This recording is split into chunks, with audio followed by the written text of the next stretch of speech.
আসসালামু আলাইকুম, কেমন আছেন সবাই? আশা করি ভালো আছেন। আলহামদুলিল্লাহ আমিও ভালো আছি। তো আজকে প্রচুর প্রচুর এই দুদিন ধরে প্রচুর গরম, তো ভাবলাম যে এত গরম তো দুপুরে রান্নাটা কিছু ঠান্ডা জাতীয় করি। লাউ যেহেতু অনেক ঠান্ডা, তাই ভাবলাম যে আজকে দুপুরে লাউ দিয়ে চিংড়ি রান্না করি, কারণ লাউ অনেক ঠান্ডা, শরীরকেও ঠান্ডা রাখবে। তো এর জন্য আমি দুপুরবেলা কোটাকাটি করতে চলে আসলাম, কারণ কোটাকাটি করে গুছাই নিয়ে রান্না করলে অনেক তাড়াতাড়ি হয়ে যায়। তো এর জন্যই করতেছি কি, লাউ কুটে নিচ্ছি, কারণ লাউ কুটে আবার বেশিক্ষণ রাখলে কেমন লাউয়ের উপরে একটা সর পড়ে যায়, পরে লাউটা খেয়ে রান্না করলে ভালো লাগে না। তো আমার ভিডিওটা যদি আপনাদের একটু ভালো লেগে থাকে, আমার ভিডিওতে একটা লাইক আর আমার চ্যানেলটাকে সাবস্ক্রাইব করে পাশের ঘন্টিটা বাজিয়ে দেবেন। আর প্লিজ প্লিজ প্লিজ পুরো ভিডিওটা দেখবেন। তো আমার লাউ কাটা শেষ, এবার আমি এর ভিতরে দুটি আলু দেবো। তো বেশি বড় বড় না, মিডিয়াম সাইজের দুটি আলু দেবো, কারণ বেশি আলু দিলে আবার যে কোনো তরকারিতে একটা মানানসই সব কিছু আছে। তো এর জন্য লাউতে একটা দুটো ছোটো ছোটো আলু দিলেই হয়ে যায়। তো আমি এই জায়গায় সব চিংড়ি মাছ টাছ লাউটাও কোটা শেষে ধুয়ে টুয়ে একেবারে রান্না করতে চলে আসলাম। এই যে আমি প্রথমে ঝাল পেঁয়াজটা সুন্দর করে ভেজে নেব, বাদামি কালার করে নেব।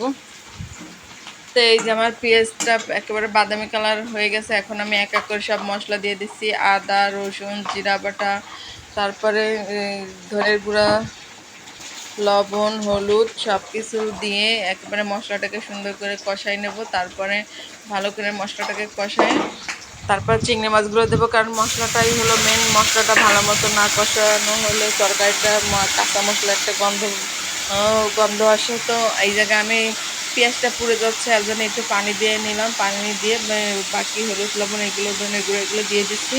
এর আগে আদা রসুন জিরা বাটা দিয়ে দিচ্ছি, আর এখন হলুদ লবণ তারপর ধনে গুঁড়া এইগুলো দিয়ে সুন্দর করে এবার মশলাটাকে আর একটু ভাজা ভাজা করে নেব। এই যে প্রায় একেবারে মশলাটা ভাজা ভাজা হয়ে আসতেছে, তেলের ভিতরে ফুটতেছে। তো করবো কি, এর ভিতরে এখন চিংড়ি মাছগুলো দিয়ে দেবো।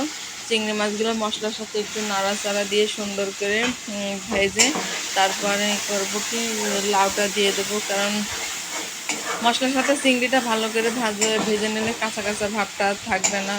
আর রান্নাতে মশলাটাই হলো ভালো মতো না কষানো হলে তরকারির টেস্টটা আসে না। তো আর যে গরমে লাউ কাঁচকলা ঠান্ডা জাতীয় তরকারি খাওয়া, কারণ এই 2-3 দিন প্রচুর গরম, বৃষ্টি হয়েছে কিন্তু ততটা ঠান্ডা পড়েনি, আরও প্রচুর গরম। আজকে তো আরও অনেক অনেক গরম, এর জন্য ঠান্ডা ঠান্ডা তরকারি রান্না করতেছি। তো এই যে আমি লাউটা সুন্দর করে কষাই নিচ্ছি, কারণ লাউ আবার বেশিক্ষণ জ্বালানো যায় না।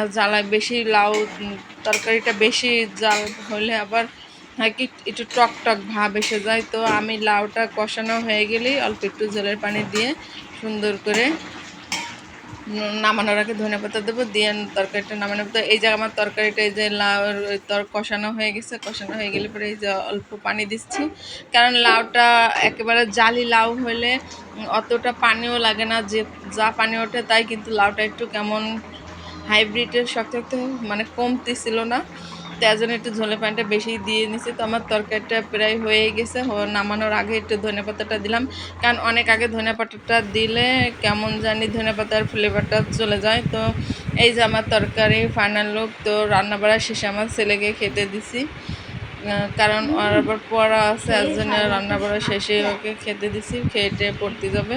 তো আমার ভিডিওটা